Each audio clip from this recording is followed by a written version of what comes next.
उन राक्षसों से पीड़ित होकर देवता और ऋषि तपस्वी भय से व्याकुल हो देवों के देव महादेव की शरण में जा पहुँचे। वहां जाकर उन्होंने त्रिपुर मर्दक कामादि शिव जी को प्रणाम किया और भय से कंपित वाणी द्वारा यह निवेदन किया, हे भगवान, हे प्रजा अध्यक्ष, ब्रह्मा जी के वश से धृष्ट हो सुकेश के पुत्र संपूर्ण प्रजा को बड़ा कष्ट दे रहे हैं।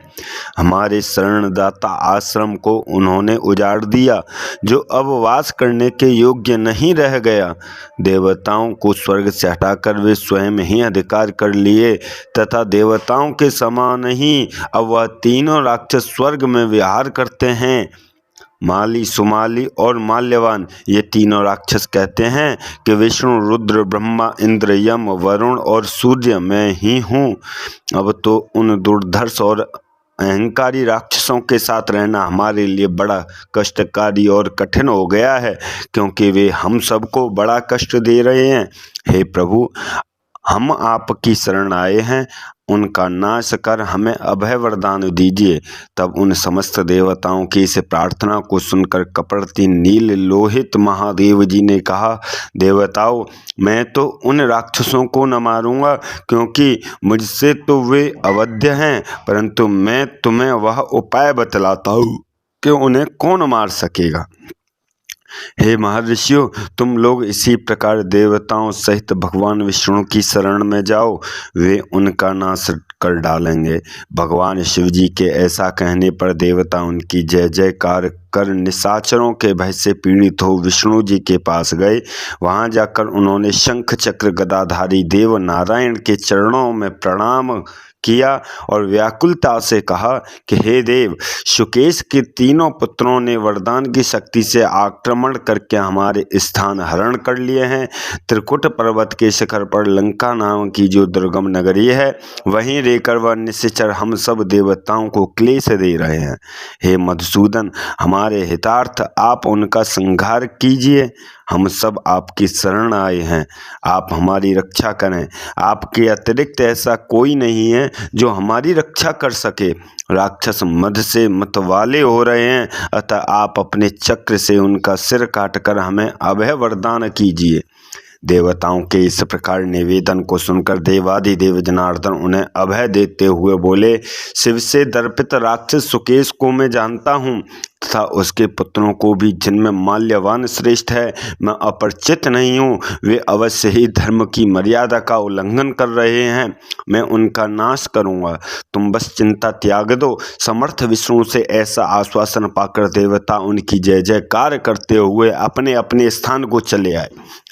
जब इसका समाचार माल्यवान को प्राप्त हुआ, तब उसने अपने दोनों भाइयों को बुलाकर विष्णु जी के कुपित होने की सब बात कह सुनाई और कहा कि अब इस विषय में हम लोग भी उचित कार्यवाही करें, क्योंकि हिरण्यकश्यप तथा अन्य देवद्रोही दैत्यों को इन्हीं विष्णु ने मारा है। नमुची, कालनेमी, संगाद, राधे, यमलार्जुन, हार्दिक, शुंभ और निशुंभ आदि बड़े बड़े बलवान और शक्तिशाली असुर इन्हीं के हाथ से मारे गए हैं।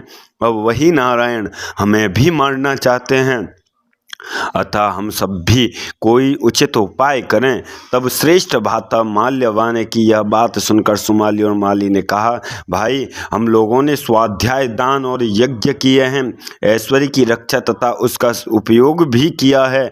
हमने आरोग्य पद जीवन पाया है तथा अपने कुल परंपरागत हमने धर्म की स्थापना की है। हमने देव सेना रूपी अगाध सागर में प्रवेश करके बड़े से बड़े शत्रु पर भी विजय प्राप्त की है, अतः हम लोगों को मृत्यु से कोई भय नहीं है।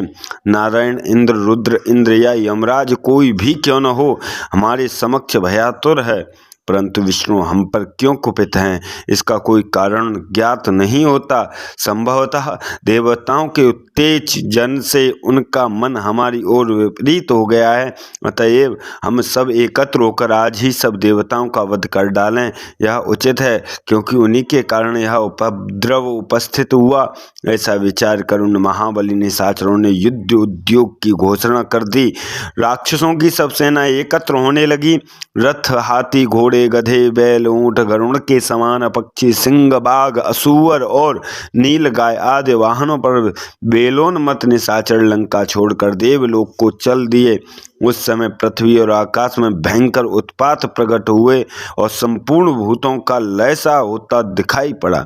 गीधों का समूह राक्षसों पर काल सदृश मंडराने लगा, फिर भी वे काल पास बद्ध राक्षस नहीं लौटे और बढ़ते ही चले गए। जब देवदूतों ने राक्षसों के इसी उद्योग का समाचार विष्णु जी से कहा, तब वह तत्क्षण ही सहस्र सूर्य के समान चमचमाता कवच धारण कर बाणों से पूर्ण 2 तर कस लिए और कटिसूत्र धारण किए हुए प्रदीप्त खड्ग उठा अपने वाहन गरुड़ पर जा बैठे।